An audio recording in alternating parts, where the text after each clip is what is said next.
앉으시겠습니다. 딱 10분만 설교하도록 하겠습니다. 깊은 밤인데 길게 해야 여러분 졸리고 또 설교가 길다고 다 은혜가 되는 게 아니니까 짧게 할 테니까 마음의 아멘으로 받고, 사실 신년 들어 첫 번째 하는 설교, 첫 주일 설교와 송구영 신설교가 굉장히 중요한 내용입니다. 목사가 우리 교회가 이런 방향으로 갔으면 하는 그런 마음을 가지고 준비한 설교거든요. 대통령도 신년이 되면 연두교서라는 걸 내는데 그런 방향으로 정치를 하겠다는 뜻을 비치는 것이다. 마찬가지로 목사가 송구영신 예배 설교는 주제와 같고 올 한 해 표와 같은 그런 내용을 정하는 것이죠. 그래서 오늘 본문의 내용을 중심으로 그리스도인이 사는 목적, 그런 제목으로 말씀을 전하도록 하겠습니다.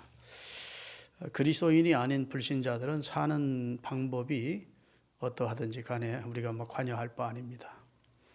그러나 구원받은 우리 성도들은 어떻게 살아야 되느냐는 우리가 관심사이고, 또 이 말씀을 아멘으로 받아야 될 말씀이고, 하나님이 그 아들을 희생시켜서 우리를 값지게 하셨고 복되게 하셨고 참으로 소중한 그런 은총을 입은 사람으로 살게 하셨는데, 주님이 여러분과 저를 어떻게 살기를 원하시는지를 오늘 본문에 아주 명백하게, 명확하고 명료하게 말씀을 해 주시고 있습니다.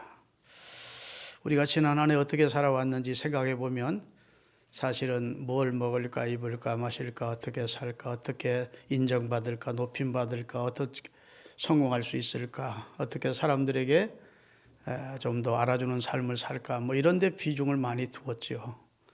근데 그런 것은 거의 다 불신자들도 그렇게 살아갑니다. 근데 그런 것으로만 우리 그리스도인의 삶이 지난 1년 동안 순 그런 삶이었다면 여러분은 하나님을 영화롭게 하는 삶을 살지 못하고 화살이 관역에서 빗나가는 그런 삶을 산 겁니다. 우리는 무엇을 하든지 하나님의 영광이 우리의 궁극적인 삶의 목적이 되어야 된대요. 아멘. 이런 모든 것은 다 목적론적으로 지어졌습니다. 마이크를 만들 때에도 마이크가 마이크를 위해서 지어진 게 아닙니다. 이 시계가 시계 자신을 위해서 지어진 게 아니에요. 어떤 것이든지 그것의 목적은 지은 자가 목적을 가지고 지은 겁니다. 만든 것이죠. 시계가 뺑뺑뺑뺑 돌아가라고, 그래서 혼자 즐거워하라고 지은 게 아니라고요. 이 돌아가면서 정확히 맞추어서 그것을 가진 주인이 시간을 볼 때 딱딱 시간을 정확히 알려주기 위해서 시계가 만들어지고, 이것도 마이크 자신의 모양을 내기 위해서, 스스로의 영광을 위해서 이게 만들어진 게 아닙니다. 이것이 사용하는 자의 주인에 의해서 확성되는 그런 효과를 나타내 줄 때 이게 목적대로 쓰임을 받는 거거든요. 사람도 태어나서 그냥 먹다 자다 죽다 이렇게 끝나면 안 된다고. 그 자신의 영광만을 또 추구하면 안 된다고. 우리를 지으신 자의 목적이 있습니다. 사람을 지으신 자가 하나님이신데 우리가 우리의 영광을 위하여 사람을 만들자. 그리고 성삼위께서 사람을 만드셨기 때문에 우리가 하나님의 영광의 목표를 두고 살아야 구원받은 자로서 마땅한 삶을 사는 것임을 깨달으시기를 바랍니다. 그래서 에베소서 1장 6절에 보면 하나님께서 우리를 왜 부르셨느냐 한번 띄워주십시오. 에베소서 1장 6절에 오직 그 은혜의 영광을 찬미하게 하려는 것이래요. 같이 읽겠습니다. 이는 그가 사랑하시는 자 예수 안에서 우리에게 거저 주신 바 그의 은혜의 영광을 찬송하기 위해서. 왜 우리를 그리스도인 되게 하시고 우리를 구원해 주셨느냐? 그 아들 안에서 우리를 왜 속량해 주시고 하나님의 아들 딸 되게 하셨느냐? 그의 은혜의 영광을 찬송하게 하자고. 하나님께서 우리를 구원해 주셨으니까 얼마나 감사한가 해서 예배로, 찬양으로, 감사로, 하여튼 헌신으로 하나님을 영화롭게 하게 하기 위해서 하나님이 우리를 지으셨다고 말씀하고 있습니다. 할렐루야. 그래서 우리를 지으신 목표가 분명하게 하나님의 영광을 위해서 삶의 목표를 정하시고 또 그런 이유를 가지고 살아가시는 우리 모두가 될 수 있기를 바랍니다. 예수님도 이 세상에 살아가시는 동안 하나님을 영화롭게 하는데 목표를 두고 살았어요. 요한복음 17장 1절하고 4절을 같이 읽겠습니다. 예수님 십자가를 지기 전날 마지막으로 제자들과 함께 드리는 하나님께 드린 기도의 내용인데, 자, 예수께서 이 말씀을 하시고 눈을 들어 하늘을 우러 이르시되 아버지여 때가 이르렀사오니 아들을 영화롭게 하사 아들로 아버지를 영화롭게 하옵소서. 하나님의 영광 이 아들을 통해 받으십시오. 내가 하나님의 뜻에 온전히 순종해서 이 몸을 인류의 죄값을 속량하기 위한 속죄의 제물로 이제 내일 내가 십자가에 달려 죽는데 이 아들을 통해서 아버지 뜻을 이루시고 영광을 받으세요. 이런 기도예요. 4절입니다. 아버지께서 내게 하라고 주신 일을 내가 이루어 아버지를 세상에서 영화롭게 제가 했습니다.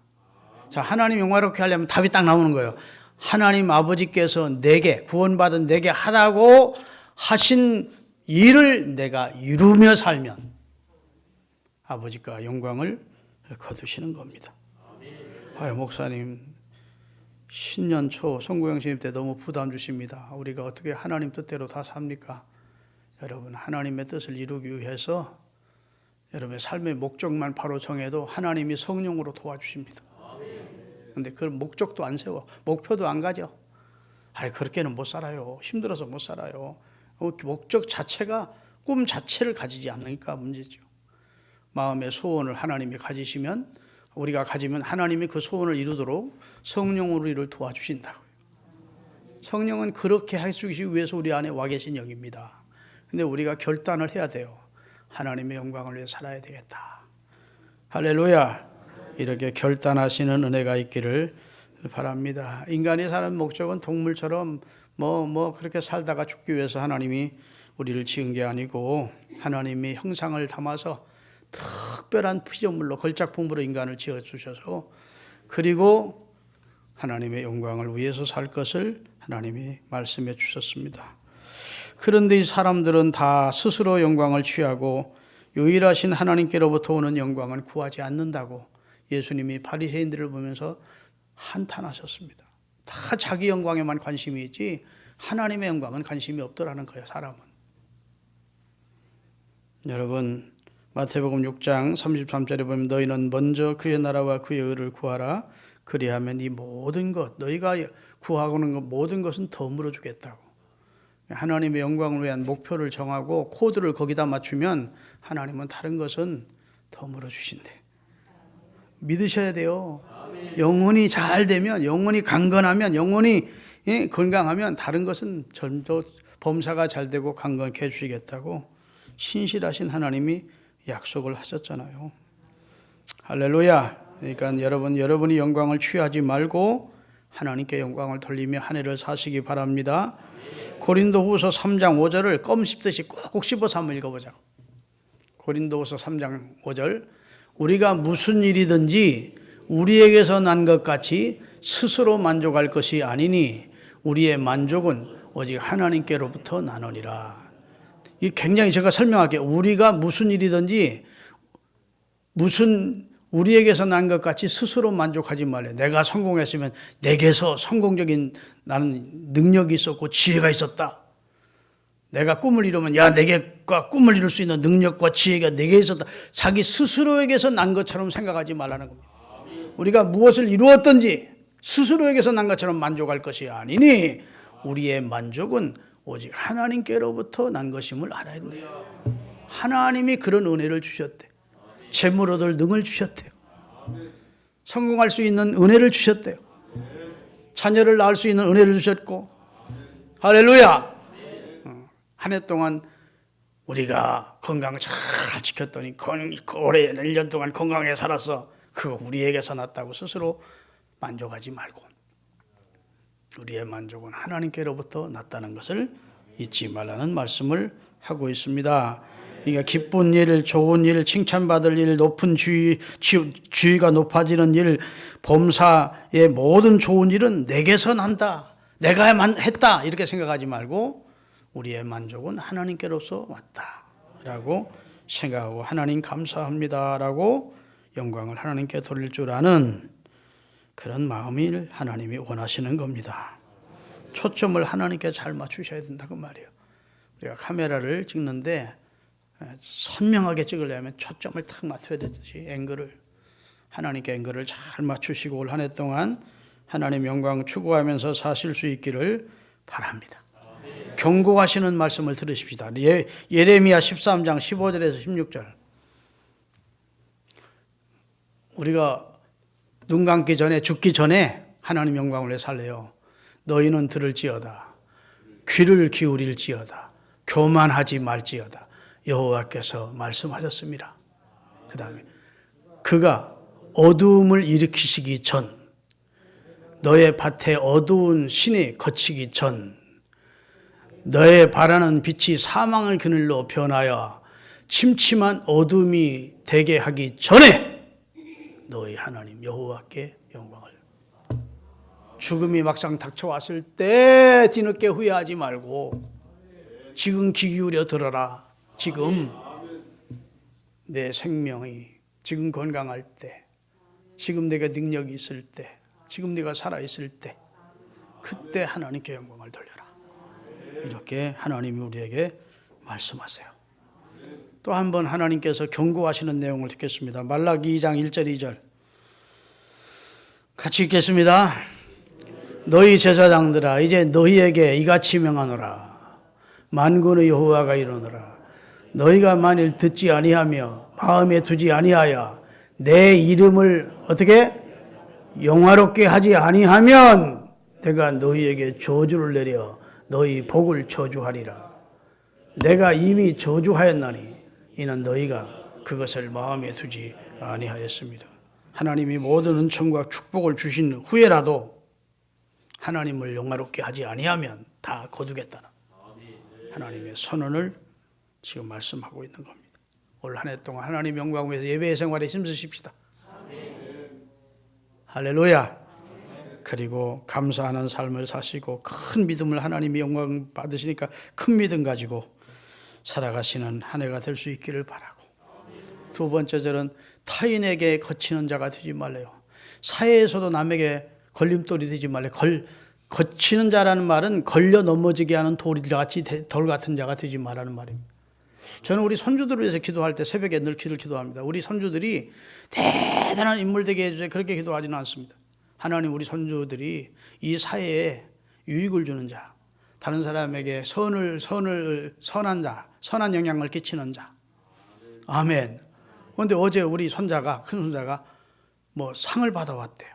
선한 사람에게 주는 상에 내가 전화했습니다. 야, 공부 잘한 것보다 그 상이 최고야. 여러분, 사람에게 거치는 자가 되면 안 돼. 사회에서도 거치는 자로 살지 마시고 하나님의 교회도 남에게 거치는 자가 되지 않기를 위해서 기도하십시오. 마지막으로 33절에 보면 나처럼 살라. 사도 바울 어떻게 보면 교만한 것 같지만 진짜 모범적인 삶을 살았기 때문에 나와 같이 모든 사람과 눈높이를 맞추래. 가난한 사람은 내가 가난하지 않지만 가난한 자처럼, 부한 사람 앞에 내가 부한 자처럼, 무식한 사람 앞에 내가 무식한 자처럼 내가 그들에게 눈높이에 맞추어서 오직 그리스도를 저들에게 전해서 저들이 구원받도록 나는 노력했다. 그러니까 너희로 하여금 다른 사람이 구원을 받도록, 너희로 하여금 전도의 열매가 있도록 살아라. 그렇게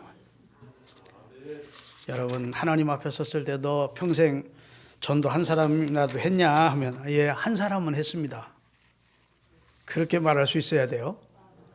아이고, 나 구원받는 것도 겨우 받았는데 뭐 마치 자기가 자기 노력으로 구원받으냐. 은혜로 구원해 주셨는데. 이 놀라운 사실을 전해서 여러분 평생에 그래도 아무개 때문에 나는 예수님을 알게 됐고 믿게 됐다라고 고마워하는 분이 한 사람은 있어야 될 거 아닙니까? 올 한 해 그런 사람을 만들어줍시다. 그렇게 살아가시기를 바랍니다. 기도하겠습니다.